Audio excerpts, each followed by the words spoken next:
evening. Welcome to your Friday night edition of Not Another Rangers podcast, where Rangers continue to be, was it one of the better teams in Europe? Europa Leagues is Thursday, is Rangers night, isn't it, you know? What's that, 7 away games in a row against teams far, far superior than they've faced most weeks. And we have, again, risen to the challenge and won 4-1 against Nice, who we'll no doubt hear from some that is a pretty poor team, despite the fact they're fifth in the La Liga. They've got multi-million-pound signings and they've not lost in a number of months at home. So I think it's very funny when you listen to some of the stuff that's been going on already. Like, you know, if Rangers are any good, or they're a pub team, and so on and so on. I think maybe just let's enjoy tonight. Good bit of positivity. Enjoy the game. Enjoy the moment. Enjoy the goals. And you can talk me through the game. So before I'm going to welcome Scott and Ricky. So Scott, how are we? I'm not bad, Gary. I was off today, but I'm back in tomorrow. So I hate working Saturdays, but back in tomorrow. So I enjoyed the day off. But let's see. Up early in the morning again. Can't be out. Did you do it on the day off? Christmas shopping? Was it that time yet? No, I've done a lot of online, Gary. And I was up seeing my mother-in-law and I came home and then we went to Tesco for some shopping. But apart from that, not done a lot. No Black Friday, innit? Black Friday at Tesco, 25% off everything. Well, colleague card as well, Gary, remember? So a wee bit extra stuff with that because my son works there. So, aye, colleague card and the Black Friday. I mean, need some freebies, don't you? You're practically stealing it from. And what about yourself, Ricky? How's you? No, great, mate. Bipolar FC doing what they do. Rangers Thursday nights, but tonight is only going to be positive, mate. This is a first positive podcast since Malmo, so I promise Dessers is no slagging anyone off tonight, only positivity, mate. Right, so people that are watching and listening, please, they say, I promise. So pull us up if you see them being negative at any point. So I will confess, I never got to see the game. I was busy, I had stuff on the last couple of days. So I have seen YouTube highlights 2 or 3 times. I've watched them. I've listened to a couple of podcasts. I've read the match reports. I've talked to people that did see the game. So I will be very much reliant on you two talking me through the key moments, the good points, bad points, the main signing, the main performers, the ones that should have done better. And probably do a little bit of a preview about St Johnston when we all come crashing back down to earth again on Sunday at 12 o'clock in Perth. So I suppose first things first, just your reflections, Ricky, since you're really positive, I'm going to come to you first. Your reflection just in the game overall? No, very good, mate. I mean, the same as the Malmo away performance. When Rangers click, that's why we support this great club, mate, you know. When the fans and the players give us a performance like that and the fans get behind the team the way they did, and you watch all the videos of the support today, there's nothing better than being a Rangers fan when everything clicks. I thought yesterday the performance for away from home, never mind the result, it's the performance as well. Rangers were absolutely clinical. The defence was outstanding. We didn't give Nice that many opportunities. And Raskin in midfield, man, wow, what a performance. I think that was his best performance in a Rangers jersey. And he was up against some big hitters, you know, Dembele that used to play for Tottenham went for 60 million. I don't know, I think Nice paid 20 million for him. So it was some big players he was against and he absolutely bossed that midfield, as did Barron. And that gave the team that got the team up the park. And the front three were fantastic. What a difference Igmane made. It was a big call from the manager. Huge call to give him that start up front. He's had a couple of starts, and to be fair, I didn't think we started a good team when he started in the number 9. But I thought last night we got the team selection spot on. He got good support, and what a performance from I think him and Raskin were equally man of the match. So all in all, a perfect night, mate. Perfect night. Fantastic, Ricky. And I can tell the positivity is oozing out of you as you speak. That's good to hear. Scott, yourself, reflections of the game. Listen, a good result. Wasn't expecting that myself. I was expecting it 1-4-1. I don't think we're outstanding. I don't think Nice were brutal, to be honest with you. We were good in spells. We took our chances, which was really good. I was happy when the team got announced because Sterling was back in at right back, and all the positions Sterling has played for us, there have been a few. And I have to say, last season I was saying maybe we should play him as centre mid because his physicality and he can win the ball. But I think right back, he's Neil Dawson should be a right back going on Saturday and going on through the season and vice versa. I think he's starting to show he can play there. I thought he would get forward well last night. He got an assist on the goal. I thought he was linking up well with Czerny, and I was really impressed with him. I just hope he stays fit because I think he offers us something we've not had for a while, something that can defend it right back. And listen, I'm not slagging Tar. That's not about slagging Tar, because Tavernier cut a season ago was unplayable. You couldn't do what he was doing for it was unbelievable. But that all, you know yourself, Gary, you hit your peak and you start to go down. And I think Sterling's starting to show he stays fit. He's a right back, and he's going to be very hard to go by at times. Yeah, I know you take that cross in again that weekend and you scored off it, that just was down to him. But I'm happy with him being there. I think we've got more confident in him there. But Cherny helped him a lot last night to get back as well when he needed to be. But the other side, Lefty was good going forward defensively. He needed help at times with Barami, but Barami was standing watching a few times. But listen, we took our chances, and that's the main thing. European games, when you're playing against teams that, I know, come on, I'll get to a bigger budget. I never said that on Saturday, maybe get a bigger budget United, but that's not the way to look back. But listen, you're playing against teams like you need to take our chances in Europe, and we did. And that was the most pleasing thing about last night. When we had the chances, yes, we could have scored more, but to score 4 goals away from home in any games, really, really good considering how we've been this season domestically away from home. Yeah.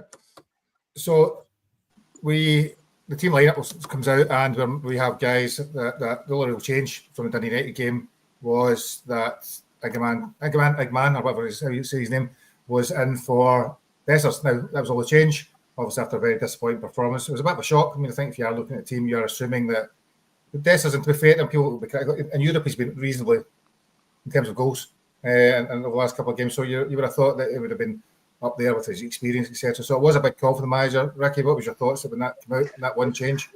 Yeah, no, I mean, to be honest, I thought there would have been. We didn't really have that much options when you look at what was on the bench and stuff like that. So it was a big surprise that he dropped Dessers. But I tell you what, it was the correct decision, because the 2 players that made a massive difference to the team was Sterling, like Kerr said, he was fantastic, and Igmane. He ran their defence absolutely ragged. They were absolutely terrified of him. And listen, we're not. I see people calling him R9 and everything, and I know that that's tongue in cheek and we're joking about some certain stuff. But he's super raw. But he's got. He looks like the things that he needs to learn is the things that are easier to learn. Like that, he's got that. He's got great skill. He's got good pace. He's strong as an ox, man. You see the size of his legs. He's got legs like a rugby player. He's not built like a football player. He's built like a rugby player.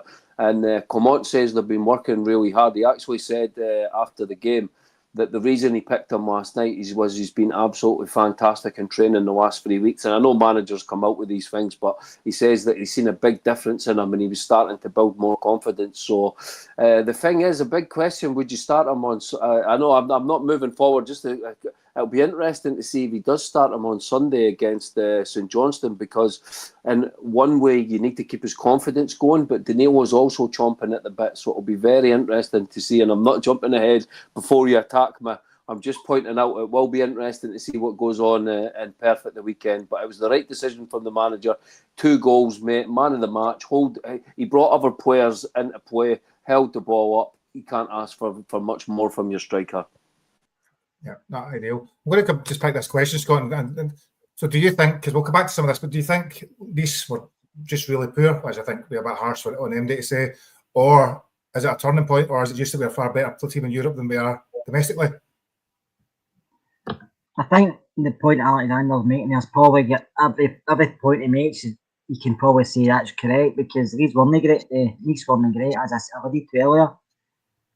We have been better in Europe this season, because I think the way we play is more suited to the way we play in Europe. I think teams don't sit deep.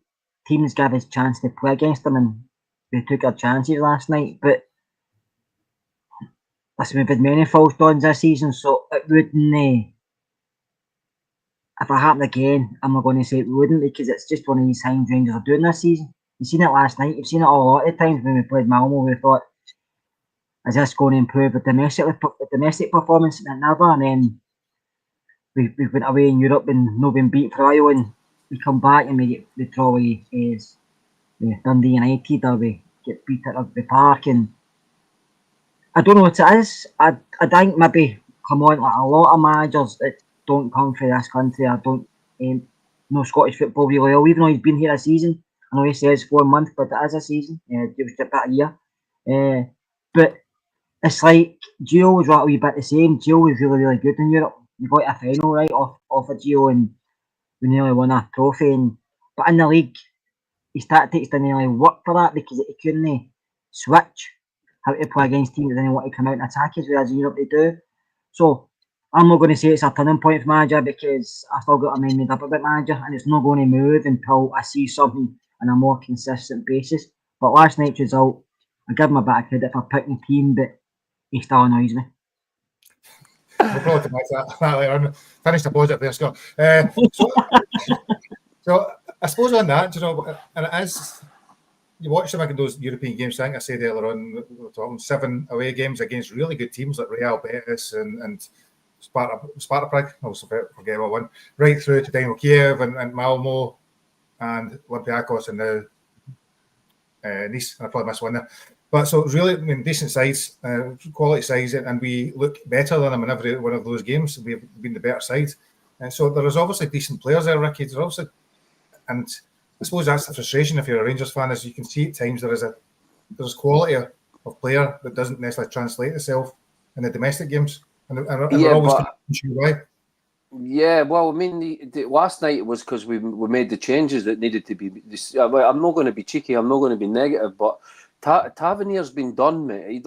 Tavernier and Dessers, they two players, and you've seen it when they came on yesterday. Players like McCausland, we can joke about it and say that the quality is not there. This squad still needs a lot of work, right? But see a player like Yefte at left back, what a find he is. If I was a football manager and I had a player like that, and the scout presented me with a player like him and Igmane, there's so much there to work with young players like that.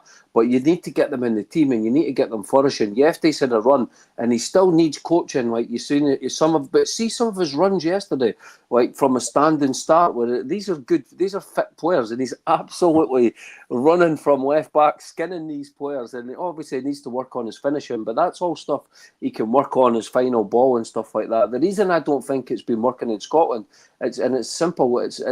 It's very difficult to break down a low block, and our movement is terrible. We don't get players in the box. Yefte and now it's going to be Sterling's in good positions, but there's nobody there to cross the ball to. But hopefully now, when we're starting to see Igmane come in the team, Daniil will come in the team with a bit better movement. Now we're hopefully going to, because Bajrami as well, when he was moved into the 10 last night, he looked so much better. He put in a great cross where Yilmaz should have scored. He looked so much better and more comfortable in the 10.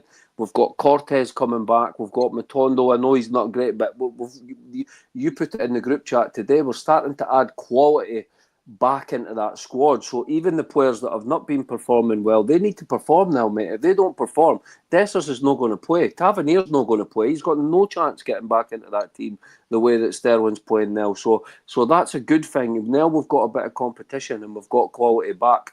The next thing we need to do, though, is keep these players fit. And of course, if we go to St Johnston and we lose on Sunday, last night is absolutely pointless because nobody cares about Europe. It's great fun when we win and stuff like that, but Scotland is our bread and butter, and Clement has to start getting it right in Scotland because fans will get behind them if we start seeing results. If we get a result against Celtic in the cup final, and a lot of people will laugh at that and stuff like that, but we are starting to see quality. If we do that and manage to do that, because some of these teams that we're beating in Europe, you're not telling me that Scottish teams are better than some of these teams we're getting results against. So it totally does not make sense, We're so bad at home and so good in Europe. The difference is we need to get that balance right, and we need to start seeing it in Scotland. Yeah. Well, as we've scored seven goals. No, we've got to Kiev, so there's 8 goals in 4 away games in Europe, and can score 2 goals in however many away games in Scotland, bizarrely enough. Scott, so the game starts, and I believe there was a strange penalty and VAR decision that was worth discussing a little bit. Your thoughts on the fact that a referee was consistently trying to find something to give a penalty for? Yeah, well, Gary pulled it up in the first. It was said for a handball. I thought that the handball was on Shooter, and then looking through when you're watching them doing it, the next minute he went to Sterling, I think, but I thought it was on Shooter because John Shooter they got in the action on me, and it wasn't in Shooter, and then he went to Sterling. The next minute he's thinking, wait a minute here, I see Conor Barron make a tackle. I look at that as well, and I've seen VAR a lot since coming to the country, and you think, I've never seen it go looking for something. It's like how long was he going to go back? And it was like, can we look at this part? Can we look at this part? And we look at this part? And it was like he was actually looking for something to justify stopping the play to say, I'm going to look for a penalty. So, to be honest with you, I don't like VAR. You know that. I'm not a big fan of it. But he tried 3 times. Maybe he's trying for more. I don't know. But if he looked at one of the penalties, and I'm not going to sit here and say it through both empty specs, it's just one of the penalties. It was like Sterling's arm was in his body. Suter's arm was in. I think it happened in the mid-drift anyway. And Barron won the ball. The boy followed through in him. So they didn't won the penalties. And it's just crazy how that works, because I thought they would only maybe look at 1 or 2 unless a clear and obvious mistake had been made or something had been missed. But nothing had been missed in my. So maybe Ricky can explain it, but I don't really know why VAR looked at 2 or 3, some maybe more different things. Yeah, Ricky. So I suppose obviously the one thing I would say, I was interested when I seen it back later on, is that the referee still did not give a penalty. It'd be quite easy, Ricky, for the referee to give, despite the fact there's not many contact. We've seen many penalties given, even when they've looked at VAR, he still looked confused at them. So I suppose that the one thing I would say is the referee showed a bit of, I'll not use the words, but No, you're right, he did, and it's good to see, mate. That's what you want to see from referees, man. Just because their mate tells them to go and look at the screen doesn't mean that they have to take what their mate says as it drives you absolutely crazy, man. And they were absolutely desperate to give a penalty for some reason. But fair play to the ref. I mean, you looked at every incident. It lasted. It was the same at the weekend with Clancy. The Dundee United goal was about a yard onside, and he took 3 minutes. 3 minutes. It's like, what did he think was going to happen? Was Yefty suddenly going to disappear and suddenly the goal was offside? And it was like, these refs, how did they need to? I actually think VAR has its use, and a game can be good if it doesn't get involved, and then there is a controversial decision and they do get it right. You think, okay, that's good there. But see, when they go back to taking 3 minutes, and straight away when you watch the replay, you can see that it's clearly onside or clearly offside, and then they're drawing these stupid lines. It's like, just get on with the game, man. Just it drives you absolutely crazy. But to be honest with you, I think it was the penalty decision was the first one they were looking at last night, the Sterling one. But that would have been so harsh. It was never a penalty. And then obviously he said, okay, have a look at this. But they came to the right decision, and that's the main thing, you know. Yeah. So 15 minutes in or so, is it? We've got a few chances, 3-on-1s, a couple, and a shot for FD. We're looking pretty in control, I believe. Not a lot happening in the game, Scott. And then I think, was it Czerny scores just after the half-hour mark? Is it? Yeah. With a wildly deflected goal. It was. I think it had 2 there to go in, but listen, you take him. He was shooting on target, but it was a good layoff by Igmane to give him the ball back. But he was looking dangerous last night, Czerny. He was getting involved, and I know he's a lone player for us, but he doesn't play like that. He's put a lot in the game. He's trying to see things. He's trying to get forward. He's trying to make things happen. Like I said, he was getting back last night as well. I think he's improving, and I would criticise him early on when he came in, because I thought he maybe came here for a jolly. I thought he looked quite predictable, but he has upped his game a bit, and I really think he's doing a lot for the team. And I'm starting to say, I think he's really, really good player, Gary. So no, he was involved last night. He was worth his goal. He was. It come off 2 defenders, went by a keeper, so that's how the keeper gave him a chance. But no, we deserved that at that point in the game. We created a couple of things, not a lot. We created a couple of things. We had a couple of chances, but not a lot. There wasn't a lot happening in the first 30 minutes. It was like both teams were trying to get a competition to see who was the worst in the pitch at that time. There wasn't a lot going on, do you know that way? They were giving the ball to us, we were giving the ball back to them. We were pressing really well. I know Curry mentioned it. But we were asking him, Barry was superb last night. We're asking again, he seemed to have upped his game. So Touchwood, he stays flat, but he was winning everything last night and just playing the easy ball into somebody else to make things happen at Czerny, or he's playing it to Barron, who was trying to go forward more. And I thought the press was really good last night, I have to say. Defensively, we were under a lot of pressure, but every time they get the ball in the middle of the park, Barron and Laskin run them straight away. And Diamante was really good last night. Not over the full game, but I thought in spells he'd done really, really well, and he pressed, and he was in a good. His awareness was better last night. He was getting in positions that was hurting them, and he was making them stop putting balls into certain areas because he was here. So I thought that was one of the better games last night, Diamante. But like I say, he has to do it more consistently. But I was quite happy with him last night. Yeah. So Ricky, we have a 15-minute spell where we go 2-0 up, then 3-0 up. So after that, when what I suppose for me, looking on the outside, is that to lose 3 goals at home in a 15-minute spell is pretty horrendous for the team, for Nice. But so did they just effectively collapse, or did we? What was it? What was that 15 minutes that really killed the game? Individual errors, mate. It was all about individual errors. It was, I mean, the first goal was a good chip into the box by Sterling, and it was Igmane who used his power to. I mean, he wasn't favourite to win the ball. He won the ball, laid it off to Czerny, 1-0. And then I totally agree with Kerr. The game, the first 30 minutes, man, honestly, it was like two tramps fighting over a bag of chips. The two teams were so bad, man. And then when we scored, we calmed down, we settled down. That's the thing with our team. It might be because we're young players, but you can see that with our team, and it's the same in Scotland. If we don't get that first goal, as soon as our team gets that first goal, and it's been like that since Gerrard, then the confidence, you can see the confidence, you can see the players grow, you know. And the second goal was a great ball from Sterling, well anticipated, and what a finish from Diamande, like unbelievable the way that he just dinked it over the goalkeeper. So that was 2-0. And then the third goal, I mean, what the defender is doing, man, what a terrible pass back, you know. And then Ronaldo, our Moroccan Ronaldo, right on it, brilliant. You know, you've seen it, it's great first touch. I actually was getting a little bit worried. I'm like, come on, get it in the net, because he took an eternity.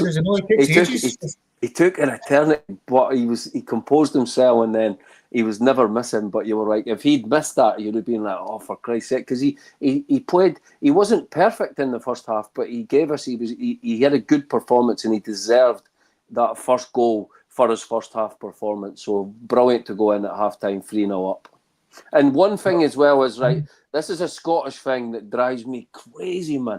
Every time, especially Rangers, get a team gets a result in Europe, the team we automatically playing are rubbish, you know. And it's everyone totally attacks the team. Like, it doesn't matter that they've not lost at home in a year. They've got like an unbelievable. Olympiacos last year was spanking Villa 3-0. The Rangers get a 1-1 draw, and suddenly, oh, they were crap. They're rubbish, man. It's what is this mentality? Celebrate! Rangers carrying the coefficient again. Come on, guys, give us some credit. I think probably a lot of that's to do with your own fans not really wanting to be happy that they've done well. They've done well, because if you're in a bad mood about the rest of the performances, league performances, the credit doesn't really want to be given. I think that's probably part of it. But also, as you say, and even the other teams' Hearts were doing reasonably well. Not been, the last couple of European games not been so well, and obviously the other team across the city for this season at least they're doing better in Europe than they would normally do. So we are a small country, and we do well. And Rangers particularly perform well in Europe. We should celebrate that. So it doesn't need, just because we're playing poorly in the league doesn't mean you don't celebrate the good wins in Europe. What I will say is I was so for that to win a league title again. Oh, 100%. You want trophies, but but you don't just say because one game is good and the other one's bad. You don't just say that the other one. No, I understand that, and listen, it's like I don't know if the players going to these European games because maybe they're more favourites to win. They enjoy that better because there's no any pressure on them. Whereas when they're playing in a league up here, there's pressure on every day because a draw is even a bad result, so they have to get out and win. I don't know if they're struggling with that, or is it, I said earlier, is it tactical, the way we play, is it a formation, is it, it comes for the manager, he has to do better, and like, so do the players, but in Europe it's like all that weight's been lifted, and they go out and you can see, yeah, they make mistakes sometimes, but they actually enjoy themselves, and they play football at times, whereas they've not played a lot of good football recently in the league. But in Europe, we go out and we do play some decent stuff, and you think, why can we not just turn that? And it's not just been the last night and the last couple of weeks; it's been the whole season. Last couple of years, arguably. Probably the last couple of years, but this season's been probably brutal league-wise. This has been our worst campaign in the league for a long time. Yet we're sitting 8th in the Europa League. Do you know what I mean? Above teams who, as Clement said, budget-wise are a way above our. As we can even imagine, and when Smoke just said it's a rebuild for Domestic.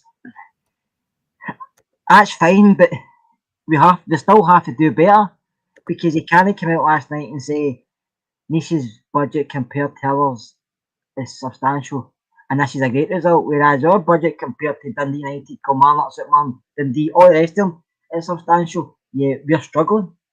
Do you know what I mean? So you can't flip it to suit a narrative the way you want. I have to be consistent on both sides. And I know if it's a rebuild, it may not be, but we should still be good enough to be sitting second. Yeah. So the game's 3-0. You know yourself, when you get that third goal in any game, it's probably the crucial goal in every game, isn't it, Joe? If it's 2-0, Nice, I believe, came back for a 2-0 deficit in the last European game. So you get 3-0, you're presumably sitting there at half time, quite relaxed, quite chilled, thinking, we're not going to lose now. We might lose some goals, we might have a great second half, but we're probably going to win the game. Within about 5-10 minutes of the second half, it's 4. Okay. And probably what I've seen on TV, probably one of the best goals of the game. That was the best goal of the game, man. Wow. That was Igmane arriving as a Rangers player.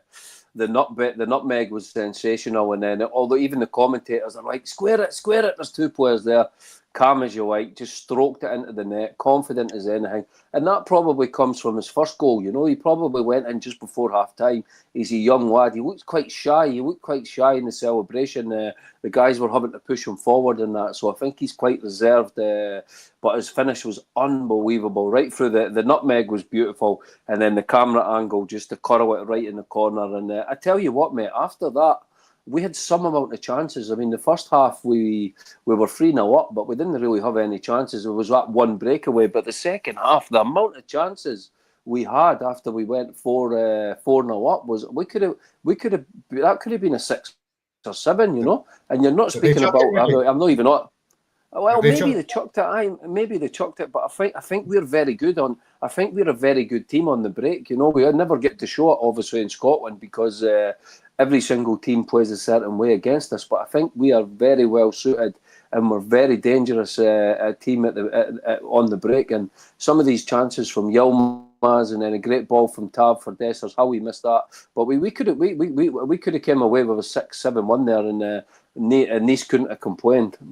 Yeah, and the fact, Scott, they're able to bring from 60 minutes onwards, you're bringing on 5 subs, I think, is it? So from Tav, Yilmaz, I'm trying to remember off the top of my head, Tav, Yilmaz, Bailey Rice comes on at one point, you've got Dessers comes on, and then maybe somebody else.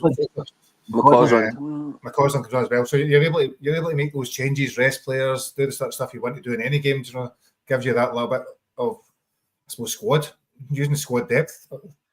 Yeah, I thought we took Sterling off and Kearney off. I thought he knew the game was done. Nice, they weren't really giving. I know they scored after right enough, but they weren't really causing a lot of issues. We were comfortable, so you're better taking Sterling off because you need to protect them, and Kearney put a lot of miles in as well. So 2 of them is a good pair to go off. Don't get me wrong, when the subs come on, our intensity kind of dropped, but we still created some decent chances.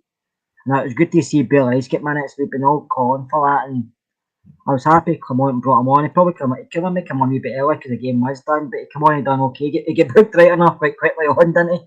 Pulling somebody back. But was that the goal? Was that the one that gave the goal away when he brought the guy down? Yeah. It's good to see young guys get these minutes, because I know a lot of young players in the team, like you mentioned, they have to get minutes, but Bailey Rice he's this guy we signed because he had a lot of potential to go on and be a really good footballer, and he's never had that time in the team. He's not had any chances, so I think we'll give these guys chances. Listen, see if we're getting beat. I know I really get different opinions in the team, right? And if we finish third this season, I'm not going to be happy. I'm not sitting here and lying, I'm not going to be happy. But if we were getting beat in the league or losing points, but we were seeing progress the way we play, and younger guys playing like Bailey Rice and Finlay Curtis and coming into side and getting a lot more minutes. Igmane playing more times. I've been more than happy with that. But a lot of times we aren't this season. That's where the frustration kicks in. It's like Tavernier started the season. I know he's not playing now, and I think the ship is probably sailed with him because Sterling came in last night, and I think the manager's realising if I want to defend better, I need to go to Sterling. And it was in Dessers as well. Maybe I'm not saying it's sealed, but I think he knows he's got a competition up there with Igmane and Danilo being back fit again. So I think the manager's made the run for his own back. I think last season he came in done really well. Then after the Millwall game, he just fell flat. Nothing really happened, but it continued into this season. And I know people keep saying rebuild, but we have to be seeing something, Gary. We stagnated a lot this season. We've not seen a lot of good performances. You can probably count Ross County, and that's about it. There's not been a lot of good performances home or away. But in Europe, we're a totally different animal. and it's like I said, Alex, because the pressure's off. They're not maybe expected to win or even draw some of these games, but apart from Leon, who just destroyed us because of firepower up front, I think we've done really well in European football, and that's great to a point because it all makes club money and it's going to get your thing. But if your next season, we do finish third, I think we have to go into a playoff for the Conference League. I don't know if I'm 100%, I could be wrong, but I think I have to go into the playoff for that. That's just not where you want to be. You want to be domestically. You're not really worried about it, are you? Are you seriously thinking you're not going to finish second at the very worst? A couple weeks ago I says we'll probably finish second, but the more I see us in the league, I'm more confident. I'm not confident that we're playing domestically. I'm not, and I do see Aberdeen dropping points, but I don't see us winning every game we want to. And that's it. My main concerns about Rangers. I don't see enough of Rangers as a football team in the Scottish League, our own bread and butter, playing well enough. But in European games, you go in, like we said it before last week Friday, we said it. Me and Ricky were joking. You were joking me saying we're going to win the Europa League because we were sitting here really confident. But we're going to St Johnston Sunday. I'm more confident we're going to go up there and batter them. I think it'll be a very close game. Now, you're going to go, so you'll probably see it. I'll watch on TV, but you'll see it yourself. I think there's a different mentality in some of the players' heads. I don't know. I think Scottish football-wise, we lack a bit of physicality and we lack some legs. And because teams do sit and hit with the long ball, we struggle. We struggle with basics in Scottish football, but up against better teams, we seem to get it. I don't know if that makes sense. Do you know what I mean? I've not read the story, but Ricky, I see a headline earlier on where I'm trying to pick up what's been happening. Dropper talking about he maybe underestimated Scottish football, and I think one of the things he's talking about the physicality around it. Yeah, no, it was good. Good you picked that up. I was going to speak about that earlier when I was talking about the defence. And I think another thing in Scotland that we do, mate, and we're really bad for it, is like we write off players way too early, you know. And I thought that was another very honest interview from Proper. We've all got him down as being an absolute dud. But if you look at our defence this season, when he's been the centre-back pairing with Suter, we've actually got we've not conceded that many goals, you know, and I actually really liked that defence that we had last night. So what he said was he was honest as anything, and he says, look, I came to Scottish football, I thought it was going to be an absolute canter. I thought I was going to absolutely stroll it, and the pace has absolutely caught me out, and I'm still trying to get up to speed with the game. Just give me a bit more time, which is fantastic, man. That's what you want to hear from a player. He's being honest, and you can see that the way that he's been performing in Scotland. But speaking about St Johnston at the weekend, we have to win and play well in Perth after last night. I mean, the fans at the end with the players, they must have enjoyed that. And I know Clement uses that with the players. He says, look, he speaks about synergy with the fans a lot and stuff like that. So I think we're starting to get a lot better quality players back into the squad as well. And I think that's really going to help us kick on. And I can really see us. I must admit, I was worried before this last 2 weeks. I was thinking, Jesus, Aberdeen have really found a good manager here. But I think their bubbles burst a little bit. I think they will go on runs and they will win games. But I think I'm pretty confident that we're going to get second. But that will only happen if we go back to our form last year and we start taking care of the rest of the teams. That's what we need to see now. We need to see us taking care of the rest of the teams and get a couple of good results against Celtic as well, because Clement needs that as well. He can't go 6, 7, 8 games and not get a result against Celtic. We can't see them turning up and just being a training match and being as easy as it was in the first Old Firm game. We need to see progress, mate, and we need to start winning on Saturday. So before we move into the preview, I suppose quick preview for Saturday, just going to pick up on a couple of players. So Raskin, I think you talked about earlier on, Ricky, he was outstanding, potentially the man of the match last night. He looks like, and again in European, I mean, I probably disagree that him and Barnes should be playing in league games. Not quite sure that works, but certainly in European games, that is a midfield two. And Raskin of the two has been probably really outstanding in those games.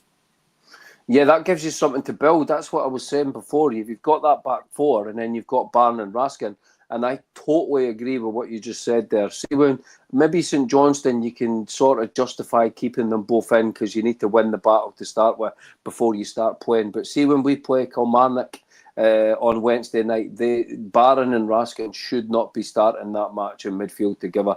It's a perfect example to either take Barron out and try Diamande and a bit deeper and see if he can take that confidence on and get Bajrami in the 10. I would like to see that free midfield together, or go for it with Bajrami and Haji and Raskin sitting, because it's going to be Kilmarnock's just going to sit back, and we need to start really attacking these teams and start putting them to the sword.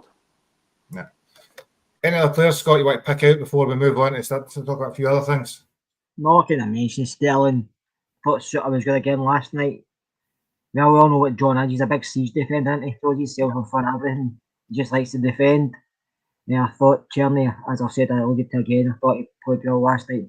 Diamandi's done better, which is good to see, because yeah, but he's a bit of criticism probably for us and everywhere else, but I still think there's something in there, because he has a good footballer. It's just we don't see it often enough. But I thought last night he done reasonably well.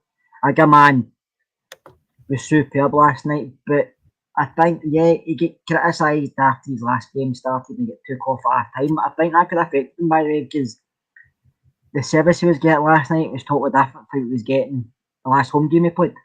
He wasn't getting, and he likes space to play, he likes to come deep and get the ball, but his awareness, he's moving around about the box is very good. Gary, he'll come in from the back to the front. You know what I mean? And it's no slagging Dessers, but when Dessers goes to the back, you don't really see him moving to the front a lot. He just seems to kind of standing about there. Danilo does that as well, so I think he might rotate with Danilo at times. Dessers will come on, but I think the three of them have to rotate more just to keep them all on their toes. I agree with you about Raskin and Barron. I think away from home, you can probably play the two of them, because you're in a fight away from home. You need, especially where we're playing just now, we need to be more solid. But I think at Ibrox, when we're needing the 3 points and try to play attacking football, maybe one of them. I think it depends who you're playing, but maybe one of them and go with. But we've not got a biggest choice middle of the park at this moment in time. That's maybe the issue. So can I ask you a question, Scott? It's come up a few times there. A couple of folk are going about Ridvan at left wing. Just, I'm assuming he came on at left wing last night and he did. Listen, I think if he put him in the left and Jeffrey behind him, I think they could rotate. I think if Ridvan went forward, Jeffrey would sit deeper, but I think at times they could rotate and Jeffrey could go forward. Ridvan would be comfortable enough to sit back into the left back position because he's played there. So I think it might work, because they could take times on doing one of our things. And I mean, generally got a full back and back and forward all the time. So if you're a guy who can maybe slot back in, because listen, Barami's, don't know how good a player he is, but last night he was caught a few times just ball watching, Gary. It's not like he was in the back, he was just ball watching. Whereas if maybe somebody more defensive minded sees that, he goes. So it's good to see that option, but it's about Ridvan staying fit, as we know what he's like. He can play maybe 3, 4, 5 games, then he's out for 3, 4, 5 months. He takes a shot and don't see him for another 6 weeks. So just before we move on then, Ricky, last thing about Europe, we now have 10 points after 5 games. We have brilliant. We've obviously done really well. We were unfortunate against, I think Lyon were played better in that first half than people maybe give us credit for. They were quite clinical. Steaua Bucharest we beat 4-0, I think, and apparently they were rubbish despite the fact that they 10 points as well. But we're now in a position whereby we are almost certain, based on the mathematicians, to at least make the top 24. We have 3 games left.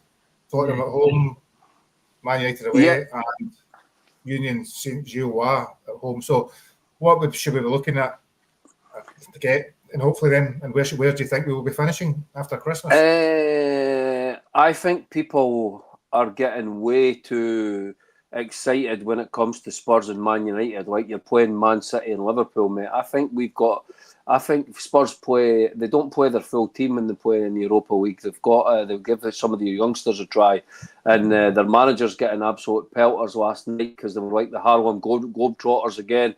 But the back door's wide open. He's never, he's absolutely stubborn as a mule. And they conceded, I think, I don't know if they were winning 2-0 and it finished 2-2, but they definitely conceded away again. They were winning 2-1, was it? I watched the highlights and Roma had their chances, but Spurs should have finished the game before Roma get back in it. But yeah. But the thing is, defensively, they're poor. It's hard, Kerman, because this cup final's like 3 days later. So it's like, what team do you play against? Spurs, because I'd love to go to Ibrox, huge night, put on a good performance and like win, and then that's his guaranteed qualification. We're definitely, to be fair, we've qualified now. I think we'll definitely win a point or whatever it needs in that last game. And to be honest, I'm not that excited about. I've not looked at the money, the financial situation for finishing in like the top 8 compared to. I actually think 2 more games wouldn't do us any harm because we could do with the money for a full Ibrox, and then we've got a good chance of winning anyway. Because I don't think we're going to. Kerr thinks we're going to win the Europa League. I'm not happy clapping that much. I'm a little bit. I said I was going to be positive tonight, but I think that anything we get past just to get out of this massive group stage for us is a massive positive. So even if we have to play 2 games just after January and we're continuing Europe, I'm absolutely fine with that. I'm not excited about it. Would be great to finish in the top 8. It's great for the coefficient. It's great to get some more points. To finish with 14 points would be absolutely unreal. 7 from the first 4, 7 from the next 4. But I'm not going to hold it against the team.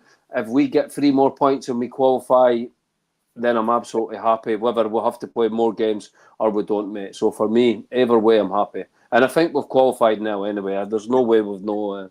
What is that? So a playoff under Village under 8? It's a playoff, isn't it? Yeah, there's one more game. 9th to 24th play a playoff. 9th place 24th. 10th place 23rd. 11th place, so on and so on. Just when you're talking there, Ricky, about winning the Europa League this year, when we get to the final and whatever that may be. The one good thing, I suppose, and I never really thought about this, is that the Champions League dropouts don't drop into the Europa League. So what you do have, and I'm not saying what it does give whoever does make the last 16 a much easier pathway than it would have been the case in previous years, and that's obviously Man United and Tottenham are the 2 favourites, if I understand it right. There are certainly a better opportunity to progress for a lot of the teams that would have been in previous years. Yeah, it's a better format, Gary, and I think you look at Spurs have got quality up top. Man United have as well, got quality up top. Defensively, you can get out of both of them. It's just the way they play. They like to attack, and so against the 2 clubs, we're going to have to take our chances. I don't think we'll get anything, but I think we'll put in good performances against the both of them. I just think they're too clinical up top. I think they've got players who earn that much money could probably buy us. Do you know what I mean? It's just the gulf in finances is absurd, but it's just the way things are. But I'm looking forward to going to a Spurs game because I think it will be a really, really good game. I think we'll put up a really good performance. The cup final is a cup final, Gary. If you can't get as a footballer, you can't get up for a cup final, then there's something wrong with you, and that game will take care of itself. Going to Old Trafford will be good because a lot of players have not played there before, so they'll be excited for that as well. And it depends what United turned up. I watched them last night and they scored 3 goals, but defensively they were poor again, and you can get at them, but the goals just scored Hoyland's a hit a bit for him, and you're thinking, does he carry on against us? It's the last game for me against JSG. I think if we beat them, I think we're in the playoffs anyway, but I think we should beat them and we'll see where we go. But domestically, we have to improve. European ones are great, and we're all happy we're getting these results, and we're all happy we're scoring goals. But I still want to improve domestically. It doesn't matter about anything else. Kerr, you going? Sorry, one just before you move on. Kerr, are you going full strength against Spurs before the final? Are you going full strength? To be honest with you, Ricky, I would play the strongest team available. Interesting. I want to take into account they've got a cup final. I think if you do that, you end up you don't want to get destroyed against Spurs. And then the confidence is on the floor to put 4 or 5. So you go with the strongest lineup possible, and if you can maybe nick something, your confidence is up there. I'm not saying we will, but you don't want to go in with a half-hearted team and think we'll rest into Sunday, and then you're thinking, well, we've just been hammered here. So you don't want to get hammered before you go into a cup final. So I'll go with the strongest team possible. I probably would as well. Aye, I probably would. Well, that's not what you said last week, Ricky. You've changed your mind. But moving to the game again on Sunday, then. So we have the St Johnston in Perth. I'm trying to work out who's back. I believe Danilo will be back. Hadji will be back. Obviously, Redvan's played a few minutes now. Who else is fit and able to return to this squad? Cortez still isn't fit. Matondo's still not fit. Lawrence is still a wee bit away. But so I think we've got Hadji, Danilo, obviously back in the squad. I suppose thinking about the team now, I've seen lots of people, and I'm going to pick up on this a wee bit, but saying that this needs to be the team we play from now on. That's not how football works. You rotate players week in, week out. Do you know that the fact that we've got Dessers, Danilo, and Igmane doesn't mean to say Igmane's good, so Dessers never plays again, or Danilo's playing, so players will switch. Same with Sterling and Tav, same with Ridvan and Hefty, same with Proper and Balogun and whoever it may be. And I suppose we just need to not fixate too much that there's 11 players that are going to play and the rest of them don't ever play again, which seems to be the case. A lot of times you read some comments. So looking at after my wee rant there, looking at the time, if we're going into Sunday, we've got where do you look to bring the squad? What sort of players do you look to rotate? Who do you look to maybe bring into that game? So I'll go Ricky first. Yeah, it's a hard one, mate, because like I said earlier on, it's like Igmane, because it's a total different game against St Johnston, you know. So like to think that if you pick him up front, he's just going to continue what he did last night. You know, there's not going to be much space there, but he did hold the ball up really well. So it's total. It's between him and Danilo, whoever starts, I would be happy with that. And I would definitely get Hadji back in the team and move Bajrami. I know he's not played on the left before Hadji, but I think with that front three, I think we'll have St Johnston pinned back. He's that player that can find the pass and stuff like that. So I would give Diamande a rest, and I would put Bajrami in the 10. I would bring Hadji and Danilo back into the team to give it a bit of freshness after Thursday night. I don't think you need to change 4 or 5 players. I think just bringing the 2 in and just putting your arm around Igmane and saying, look, I'm going to start Danilo just because I want you to have it like you were a fantastic. Just you'll come on, you'll get minutes in the second half, and just be a good manager and just keep his confidence high. That's what I would be doing for St Johnston. If we go up to Perth and it's turgid and we drop points, it is going to be the biggest fall back to earth in years, mate. It really will be, because we need to see, the fans are sick of it. We need to see this form in Scotland now as well.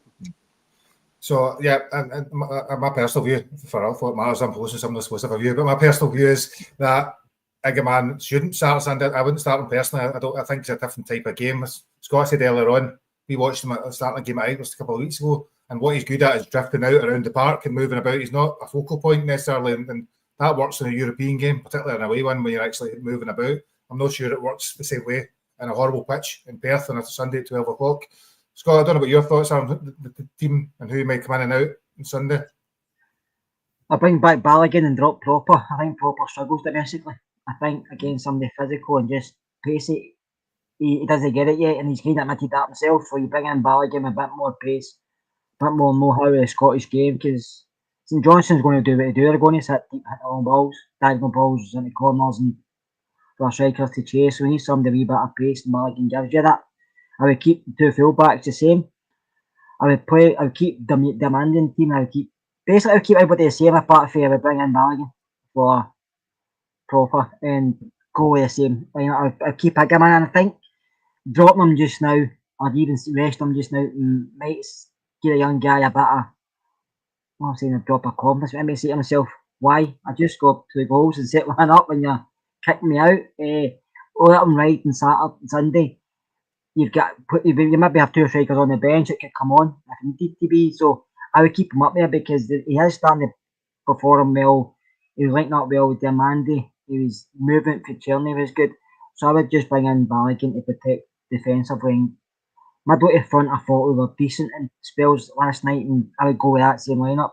I don't like changing too much, Gary. I know you have to at football, but you've got a home game against Kilmarnock. You can maybe rotate a wee bit more because you're at home. You can maybe drop one of the midfielders. But on Sunday, I would keep Raskin and Ban in there just because it will be tough. I'm not saying St Johnston are great, but it will be tough. We've seen it at Kilmarnock, how long balls and just pressure for them, we need to get into it. So apart from bringing Balogun in, I would keep everybody else the same. Yeah. I'd probably disagree. I'd probably rotate more. I'd probably make 4 or 5 changes. I think that Hadji, Danilo, maybe Ridvan starting the game, giving Hefty a rest. And let's make a number of changes, because we have, as you say, we've got Kilmarnock, then we've got, I can't remember who we've got, but there's certainly a cup final women in the game. Is it Ross County? So there's a lot of other big games coming, and you need to move. I mean, you need to get some of these guys like Danilo needs to get fit. So I don't think Cumberland can afford to drop any more points in the league. I don't He know. can't. But, no. It doesn't matter how good this European one is. The fans, some of the fans are pulling us in. They're not going to sway back unless something drastically happens with their opinion on them. So if Danilo's your number one striker, but should you not be trying your damnedest to get him fit as soon as possible? Yes. He probably would, but because of what Igmane's come off, I wouldn't drop him. Don't drop somebody who's in a working high for the game before you keep him in there because you're going off for that. You can bring in Danilo for the game against Kilmarnock. Yeah. That's just my opinion, Gary. Listen, the manager might prove the 3 is wrong. The thing is, none is no. It's a guess. I'd have to have in for the start anyway, obviously. So, I'd probably go with this as well. No, I'm looking, but certainly. But I'm serious. We will rotate players. I do think you do need to rotate players, even for fitness. 100%. Needs to get fit. Danilo needs to get fit. Yilmaz needs to get fit. There's no point having them 20 minutes here and there. But whether that's a game or whether it's 1 or 2 at a time, who knows? So, looking to, just I suppose before we finish, really, Ricky, your thoughts on goals, scoreline, goal scorers, things like that. Perth's never a good game. St Johnston, very good game of football there. We always struggle up there. Like even when 55, I remember I think we won 1-0. Kamara scored. Ugly place. Perth's a beautiful city, but the football teams rank and the stadiums rank, and the pitch will be horrible. It'll be freezing cold. It'll be windy. But to be honest, mate, I want to see us. I think we're going to win 2-0. I'm going to go 2-0, and I'm going to say Danilo and Cherny with the goals. But I want to see a good performance as well. It doesn't have to be a great performance, but a good performance. Try and see something for 90 minutes as well. Like we've got the players in the squad now, so we should be keeping that intensity up. That's what they've got on the other side of the city. They bring players on. They use their subs a lot well and keep their intensity really high. Like Whitecare says, last night when we brought our subs on, for the first time, except for Yilmaz, he actually brought players on in their correct position. It was actually amazing for once. It was good to see that he actually brought players on where they're supposed to be playing with their actual positions, which was good. But yeah, no, I'm going to go 2-0, 2-0, good performance, and Cherny and Danilo with the goals. No, that's fine. Just picking up, I'm sure you said it's going to be freezing, Perth. I think it's actually going to be I'm sure something that's weird weather here, Ricky. I suppose it's like that is weird weather. 14 degrees or something. It's meant to be here on Sunday. I see you in your shorts, Gary. As I'm up there in my shorts and hanging about, that's it. Shorts and top on, that's it. So, Scott, yourself, thinking the game. Last night we got there and won very easily, but I think it'll be a hard game. I think we'll go back to some of the players will go back to where they play domestically. I think that's just who we are this season. It's where we are just now, and I think it'll be 2-1. And I think Diomande will score again, and I think Cherny will score again. But we just need the 3 points, and we can win a bit performances later. I think between now and January, like I don't know who it was in the comments, I said I think it was Derek, but I'm 100% sure. We have to win every league game. We have to win every league game. It doesn't matter about European games. This European football is fantastic. Gives us money. It's great beating teams we probably shouldn't. Some of them we shouldn't be beating or competing against, but it's great. But in the league, we have to win every game between now and January. Because I don't want to be sitting come January more points behind them. It's embarrassing the way we are just now in the league. Even when we were bad at times, we were never this many points behind them. Do you know what I mean? I'm going back to the 80s. We were not, even when we were poor. But it's just getting to a stage where I don't want to be accustomed now to like we do well in Europe, but we're not going to win the league. So patch that. We'll just play well in Europe. No, I want to start challenging for stuff. And I know I'm going to get flung rebuild to me and this to me, but doesn't matter about rebuild. Doesn't matter about the caliber players we have in that squad should be beating every other team in that league apart from maybe them, because overall they're supposed to be better football players, and that's why we buy them. And that's why we pay them big bucks. I know money does come at me at times, but that's why they're at Rangers. So we have to be performing better against the likes of St Johnston, St Mirren, Dundee, Kilmarnock, Aberdeen. When you play Celtic, you're not beating them for a while, so God knows, apart in a game that's actually mattered. That's different, but against the rest, we should be beating them. It doesn't matter who it is. Rangers Football Club should be beating everybody else. No, I wouldn't disagree. And I think, just something you said there, I don't pay £1,000 for me and my daughter to go and watch 38 league games, no thinking we're going to win a title. That's why I go. There's no point going otherwise. I'd be spoiled, Gary, when we went, Malta was manager and Souness was there, and it was like every season you were like 99% sure you were going to win the league. You might have been spoiled back then, but it's no great winning one league out of, what is it, 12, I can't remember, 12, 13, whatever. And I'm not going to go back to what happened, but that's a way in the past now. We should be moved on for that, and we have to be challenging. And I'm not saying we should be winning it, but we have to be challenging. It's not even putting a challenge in. It's not even, it was even November. We wrote the league off. That's not being a Rangers fan for me. It doesn't matter. But we have to do better in our domestic league. We just can't get away with doing it elsewhere. We have to do better in the league. 100%. And hopefully that starts, Ricky, from Sunday, and we start to see what the potential of the team has. Sunday, did I say Saturday? Sunday? Yeah, Sunday. We'll start to see the potential of the team and actually delivering what we know they can do in terms of players ability-wise. It's just actually in terms of how they perform going forward. So before we finish, Ricky, is there anything else you want to kind of cover we've not picked up on or missed out on? No, what about you? What about your, you didn't give us your score and scorers?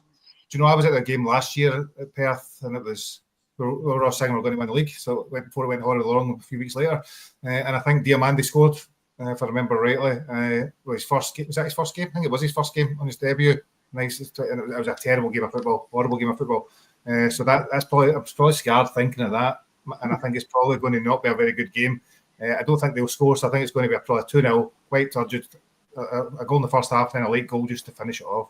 And what I will say, Gary, is, I don't know about you, but see the last few league games away from home, I've got a lot of tickets available, which isn't really like us. Aye. There's I've been offered tickets for 5 people now. I can't go Sunday because watch my granddaughter on Saturday night, but I can't go anyway. So, but there's people offering you tickets, and it's not just one; it's 2. Do you know what I mean? It's like, whereas before you put into to apply for the tickets, not get them, we're not even a chance of getting one going spare. Yeah.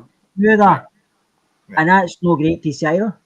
But it's the same at Ibrox. It was the same at Ibrox last week, Kerwin. I mean, I've never ever, my time watching Rangers, I've never seen that at half time with that many people just walk out and leave the stadium at half time. They came out. We didn't bother going.